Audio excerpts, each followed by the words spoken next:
Hello everyone, फिर से एक नया वीडियो में आप लोगों का स्वागत है। डियर स्टूडेंट, अगर आप सेमेस्टर 3 से रिलेटेड है और SEC पेपर लिए होंगे तो आपको पता चल गया होगा कि आपको पढ़ना होता है constitution of India and human rights, यानी आपको ह्यूमन राइट्स के बारे में पढ़ना होता है। डियर स्टूडेंट, सभी को पता था पहले कि ह्यूमन राइट्स में ऑब्जेक्टिव टाइप के क्वेश्चन पूछे जाने वाले हैं, लेकिन एग्जामिनर क्या किए हैं कि आपको लॉन्ग क्वेश्चन पूछे गए हैं। तो डियर स्टूडेंट, अभी तक जिनका एग्जाम अभी नहीं हुआ है ह्यूमन राइट्स का, तो मैं लॉन्ग क्वेश्चन लेकर आया हूं जिसका विथ आंसर यानी मोस्ट इंपॉर्टेंट क्वेश्चन लेकर आया हूं जो आपके एग्जाम में डायरेक्ट पूछे जाने वाले हैं। इसमें हम लोग बहुत ही अच्छी तरह से डिस्कस करेंगे कि किस तरह से क्वेश्चन आपके एग्जाम में पूछे जाने वाले हैं और कैसे हमें लिखना चाहिए कि अच्छे से अच्छे मार्क्स हमें मिल सके। तो वीडियो पर अगर नया है तो वीडियो को बिल्कुल अंत तक देखेंगे और वीडियो को सब्सक्राइब करके बेल आइकन को जरूर प्रेस करें और अपने दोस्तों को डियर स्टूडेंट ज़्यादा से ज़्यादा इस वीडियो को शेयर करें, क्योंकि बहुत सारे अभी भी स्टूडेंट ऐसा है जो उनको पता नहीं है कि सब्जेक्टिव होंगे या ऑब्जेक्टिव या दोनों। तो डियर स्टूडेंट, मैं बता दूं आपके जो पेपर होंगे, मैं एक इंपॉर्टेंट नोटिस में बताना चाह रहा हूं, आपके जो पेपर होंगे उसमें आपको सिर्फ और सिर्फ 4 क्वेश्चन दिए जाएंगे जो ऑब्जेक्टिव होंगे। याद रखिएगा, 4 क्वेश्चन ऑब्जेक्टिव होंगे। इसमें से आपको हर एक क्वेश्चन पे 2-2 मार्क्स मिलेंगे, याद रखिएगा, यानी 8 मार्क्स। और आपके जो बाकी क्वेश्चन होंगे यानी 32 मार्क्स के लिए वो सब्जेक्टिव टाइप में आपको लिखना है, यानी आपको 4 क्वेश्चन लिखना होगा 8-8 मार्क्स के। तो डियर स्टूडेंट, ये वीडियो को ज़्यादा से ज़्यादा अपने दोस्तों को शेयर करें, उन स्टूडेंट तक पहुंचाएं जिनके इस सब के बारे में पता नहीं है कि लॉन्ग क्वेश्चन पूछे जाएंगे या शॉर्ट क्वेश्चन। तो चलिए हम लोग बिना देर के क्वेश्चन की ओर मूव करते हैं। तो डियर स्टूडेंट, हम लोग सबसे पहले देखेंगे ह्यूमन राइट्स के बारे में, यानी इंटरनेशनल ह्यूमन राइट्स, जो अंतर्राष्ट्रीय मानवाधिकार आयोग है, इसके बारे में हम लोग देखने वाले हैं। तो डियर स्टूडेंट, अगर आप वीडियो को स्किप नहीं करेंगे तो बेटर होंगे, क्योंकि मैं अच्छी भाषा में आप लोगों को एक साधारण भाषा में समझाने की कोशिश करूंगा, क्योंकि आपके पास बहुत ही कम समय है डियर स्टूडेंट, बहुत कम समय है और इतना कम समय में आपको पढ़कर आपको लिखना भी है तो आप याद नहीं कर पाएंगे, मुझे पता है। क्योंकि आप अगर अच्छी तरह से समझ जाएंगे तो उम्मीद करते हैं कि आप अच्छी तरह से लिख भी सकते हैं। तो बातों को, चीज़ों को अच्छी तरह से समझे पहले, उसके बाद आप इस वीडियो को अंत तक देखेंगे। तो डियर स्टूडेंट, सबसे पहले मैं बताना चाहूँगा कि जो मानव अधिकार है, आपसे पूछे जाएंगे ये क्वेश्चन कि जो मानव अधिकार है वो कब से मनाए जा रहे हैं या मानव अधिकार दिवस कब मनाया जाता है। तो 10 दिसंबर को हम लोग मानवाधिकार के रूप में मनाते हैं। कब मनाते हैं डियर स्टूडेंट? 10 दिसंबर को हम लोग मानवाधिकार के रूप में मनाते हैं। अगर आपसे पूछा जाए कि जो मानवाधिकार है, इंटरनेशनल मानवाधिकार यानी इंटरनेशनल आपके ह्यूमन राइट्स जो है वो कब से मनाए जा रहे हैं, तो 10 दिसंबर 1948। ये आपके ऑब्जेक्टिव टाइप के क्वेश्चन में पूछे जा सकते हैं, तो इसको नोट डाउन करेंगे। तो हम लोग पढ़ेंगे आज अभी जो फर्स्ट क्वेश्चन है आपका, अंतर्राष्ट्रीय मानवाधिकार आयोग पर एक निबंध लिखे, मोस्ट इंपॉर्टेंट है। सबसे पहले हम लोग डिस्कस करते हैं कि मानवाधिकार एक्चुअली है क्या। तो सबसे पहले हम लोग देखना चाह रहे हैं, एक एक पार्ट को हम लोग अच्छी तरह से डिस्कस करेंगे। वीडियो थोड़ा लॉन्ग हो सकता है, मैं उम्मीद करता हूँ कि आप लोग वीडियो को स्किप नहीं करेंगे और डियर स्टूडेंट ईयरफोन लगाकर अच्छी तरह से सुने कि इसमें क्या बताया गया है। मानव अधिकार, जो मानव अधिकार मूल्य रूप से वे अधिकार है जो प्रत्येक व्यक्ति को इंसान होने का मिलता है। यानी जो आप जैसे ही आप पैदा होते हैं, आप जैसे ही दुनिया पे कदम रखते, कोई भी बच्चा हो, आपको मानव अधिकार मिलना स्टार्ट हो जाता है। जैसे मानव अधिकार मूल्य रूप से वे अधिकार है जो प्रत्येक व्यक्ति को इंसान होने के कारण मिलते हैं।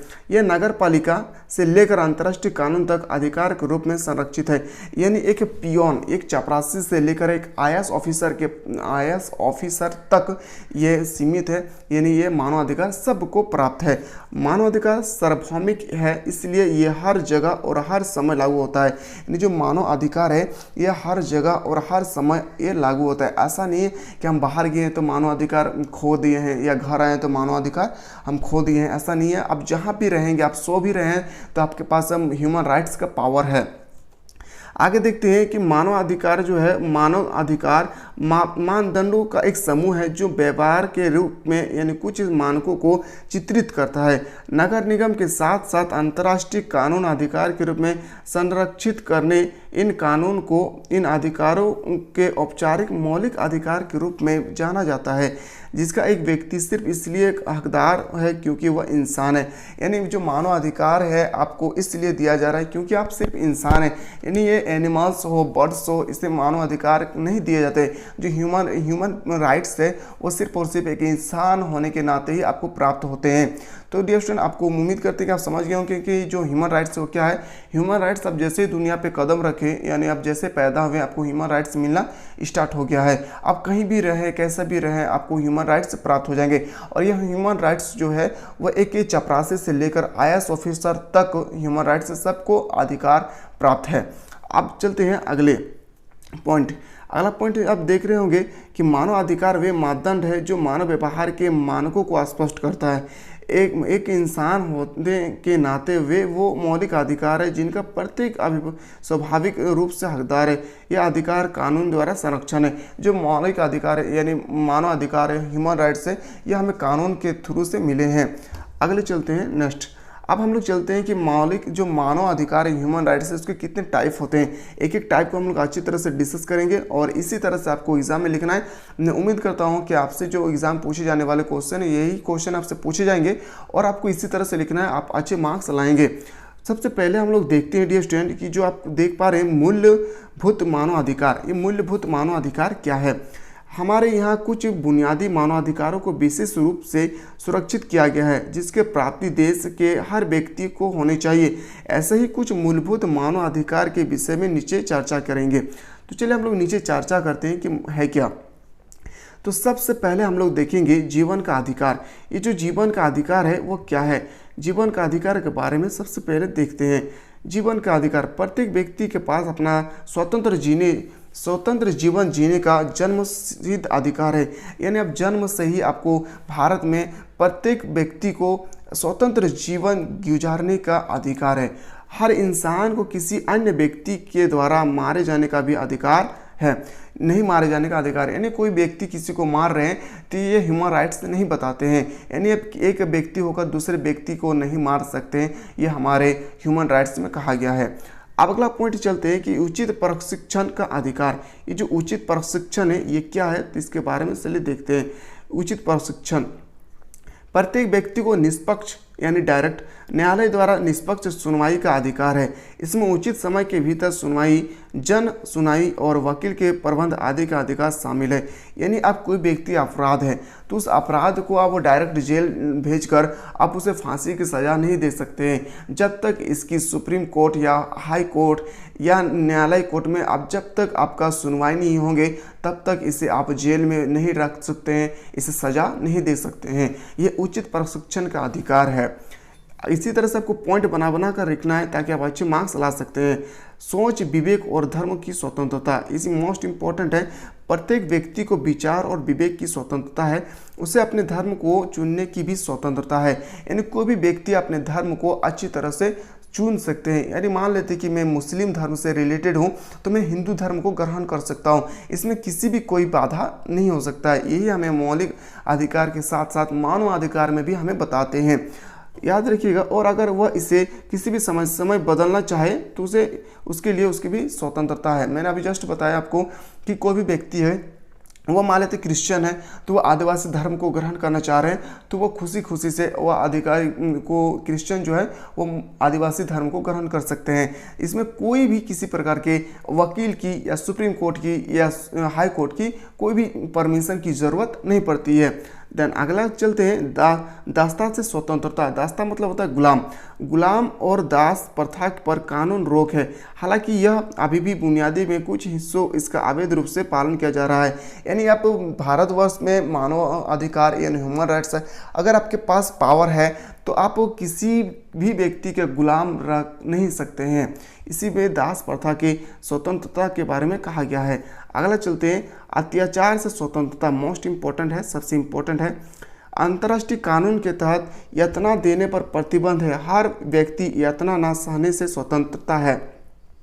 अन्य सार्वभौमिक मानवाधिकार में स्वतंत्रता और व्यक्ति सुरक्षा, भाषण की स्वतंत्रता, समक्ष न्यायपालिका भेदभाव से स्वतंत्रता, राष्ट्रीय का अधिकार और इसे बदलने के लिए स्वतंत्रता, विवाह और परिवार के अधिकार, आंदोलन और स्वतंत्रता, संपत्ति का अधिकार, शिक्षा का अधिकार, संपत्ति, विधानसभा और संघ के अधिकार, गोपनीयता, परिवार, घर और पत्रचार से हस्तक्षेप की स्वतंत्रता, सरकार में और स्वतंत्र रूप से चुनाव में भाग लेने का अधिकार, राय और सूचना के अधिकार, पर्याप्त जीवन स्तर के अधिकार, सामाजिक सुरक्षा का अधिकार और सामाजिक आदेश का अधिकार, जो इन दस्तावेज को अभिव्यक्ति करता है यदि आप शामिल हैं।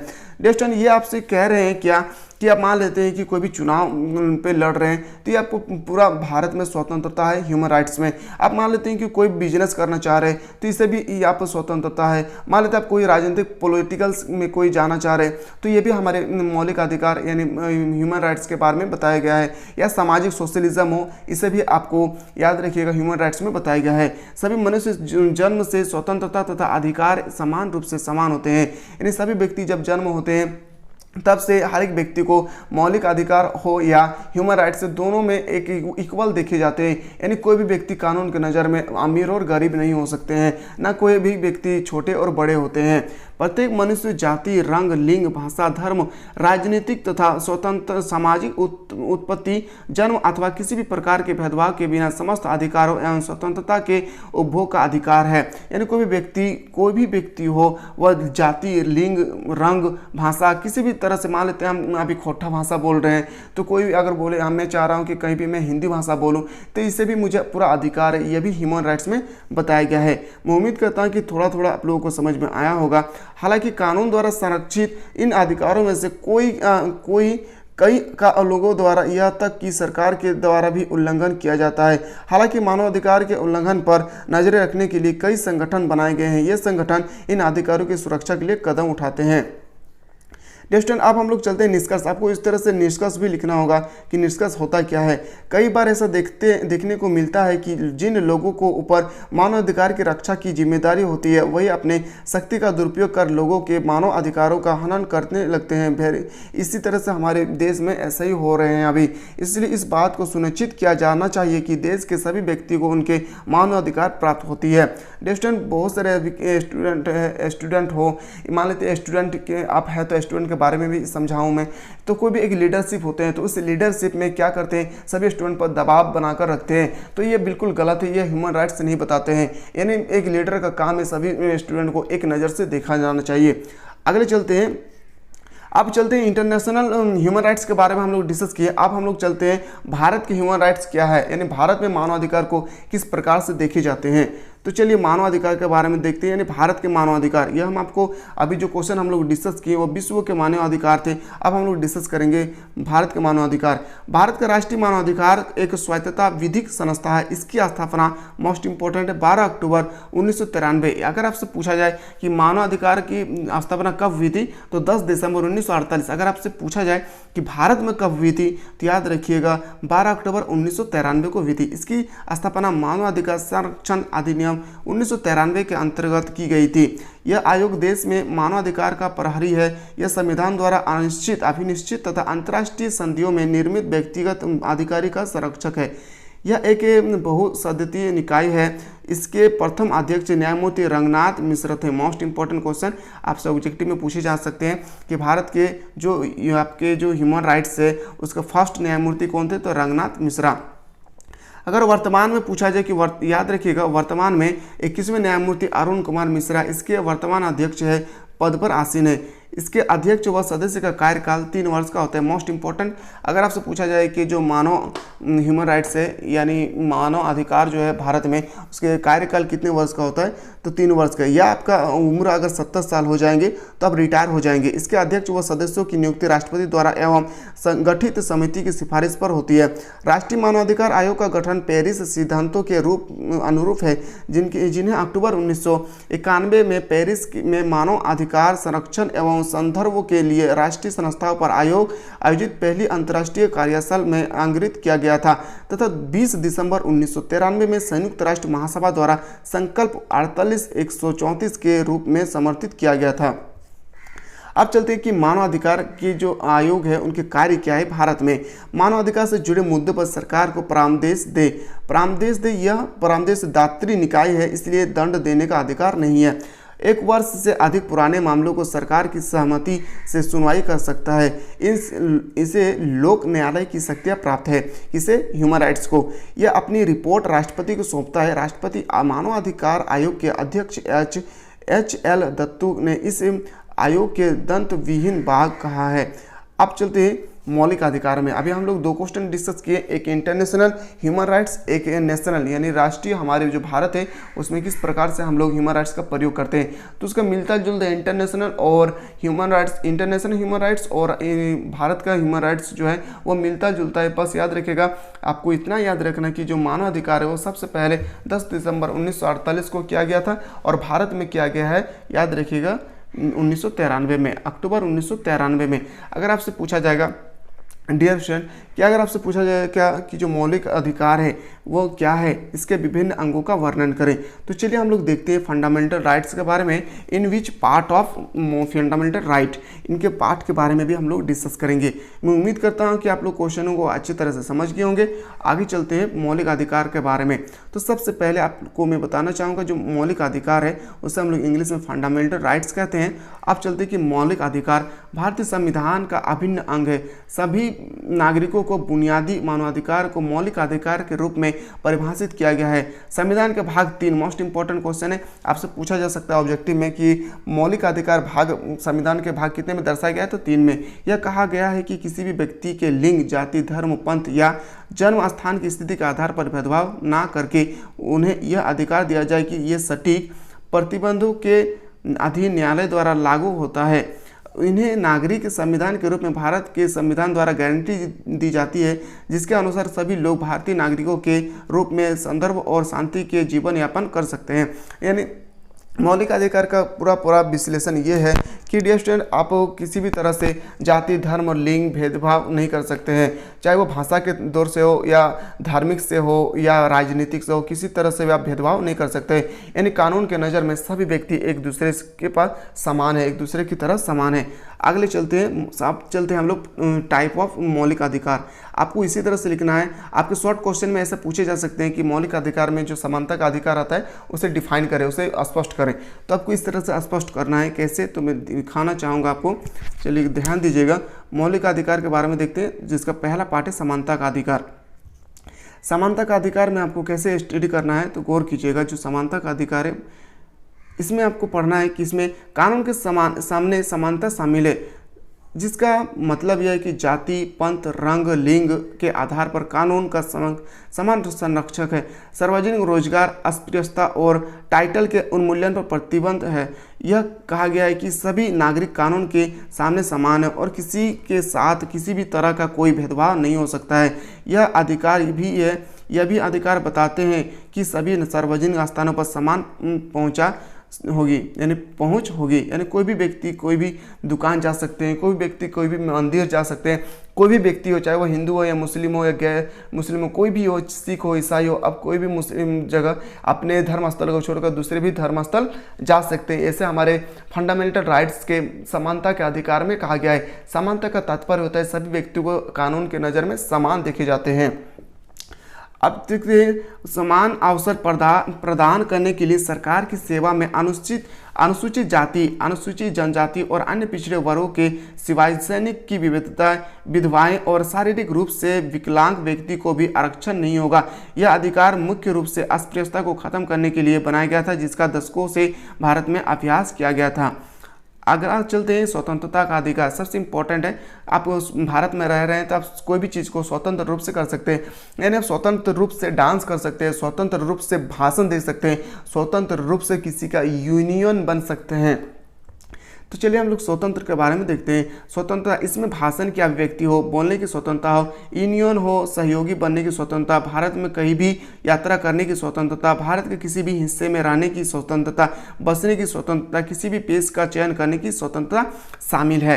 स्वतंत्रता का मतलब होता है फ्रीडम, आप कुछ भी कर सकते हैं, यानी कानून के नज़र में सब व्यक्ति बराबर है। इस अधिकार के तहत यह भी कहा गया है कि भारत के किसी भी नागरिक को देश के किसी भी हिस्से में संपत्ति खरीदने, बेचने और बनाए रखने का पूर्ण अधिकार है। मोस्ट इंपॉर्टेंट यही सेंटेंस है कि कोई भी व्यक्ति कहीं भी कोई वस्तु खरीदे, उसे कहीं दूसरी जगह पे बेच सकते हैं, यानी तो कोई भी व्यक्ति कहीं भी खरीदे, मान लेते वो इलाहाबाद में खरीदे तो वो झारखंड में बेच सकते हैं। तो ये कहा गया है स्वतंत्रता का अधिकार। यह अधिकार यह भी परिभाषित करता है कि किसी व्यक्ति को एक ही अपराध के लिए 2 बार दोषी नहीं ठहराया जा सकता है। कोई भी व्यक्ति एक बार गुनाह किया है तो उसे दोबारा दोषी नहीं ठहरा सकते हैं, आप एक ही बार दोषी ठहरा सकते हैं। और उसे स्वयं के खिलाफ गवाह के रूप में खड़ा करने के लिए मजबूर नहीं किया जा सकता है, और उसे किसी व्यक्ति को उसके प्रति गवाह देने के लिए खड़ा नहीं कर सकते हैं। यह हमारी स्वतंत्रता के अधिकार में बताया गया है। शोषण के खिलाफ अधिकार, इसमें किसी भी तरह के जबरन मजदूरी के खिलाफ प्रतिबंध शामिल है। यानी शोषण के खिलाफ का मतलब होता है कि 14 वर्ष से कम उम्र के बच्चों को आप काम पर नहीं लगा सकते हैं। जैसे कि बहुत सारे फैक्ट्री में आप देखे होंगे अपने आंखों की नज़र से कि बहुत सारे फैक्ट्री में के जो मेन गेट होते हैं उसमें लिखा रहता है कि हमारे इस फैक्ट्री में 14 वर्ष से कम उम्र के बच्चे काम पर नहीं हैं। तो डियर स्टूडेंट, ये जो शोषण के खिलाफ है यही बच्चों के बारे में कहा गया है। इसमें किसी भी तरह की जबरन मजदूरी के खिलाफ प्रतिबंध शामिल है।